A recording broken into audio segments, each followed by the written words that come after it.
এটা একটা নমুনা হলো যে আইন শৃঙ্খলা পরিস্থিতি আমি বলবো না যে একটা পারফেক্ট লেভেলে চলে গেছে, এটা বলবো না। আপনি তো সেফলি ঘুমাইতে পারছেন, সেফলি আসতে পারছেন তো এখানে। আমাদের নির্বাচন কমিশনের পক্ষ থেকে আমি বিজিবির কর্তৃপক্ষকে আবার ধন্যবাদ জানাচ্ছি।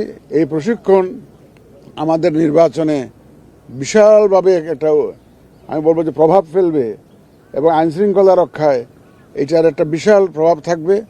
আমি আশা করি এই সব আইন শৃঙ্খলা বাহিনী মিলে, আমাদের সাংবাদিক ভাইয়েরা মিলে আমরা যে জাতিকে যে ওয়াদা দিয়েছি, আমরা এই যে একটা সুন্দর সুষ্ঠু নিরপেক্ষ নির্বাচন উপহার দেওয়ার জন্য আমরা সেটা ইনশাল্লাহ সবাই মিলে ইনশাল্লাহ অর্জন করব এবং ডেলিভার করব।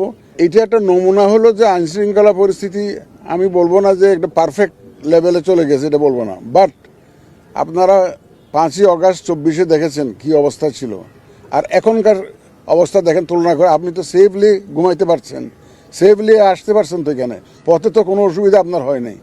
তো সুতরাং যে যেন এটা তো আরো ইমপ্রুভ করবে গ্রাজুয়ালি, এবং ভোট আস্তে আস্তে, ভোটের তারিখ আসতে আসতে দেখবেন যে everything is fall in line.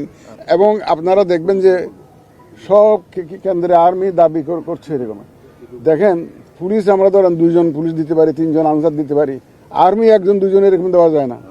আর্মিতে তাদের একটা কন্টিনজেন্ট হিসেবে তারা মুভ করে। তবে আমরা এই ব্যাপারে সম্পূর্ণ ওয়াকিবহাল এবং যাতে শান্তির শৃঙ্খলা যাতে রক্ষা করেই আমরা যাতে নির্বাচনটা সুষ্ঠুভাবে করতে পারি। আর যারা প্রতিহত করার ঘোষণা দিচ্ছে, সব ধরনের ব্যবস্থা আমরা নিব, যাতে কেউ সহযোগিতা লাগবে, আপনাদের সহযোগিতা লাগবে, সাংবাদিকদের সহযোগিতা লাগবে, দেশবাসীর সহযোগিতা লাগবে, ভোটারদের সহযোগিতা লাগবে।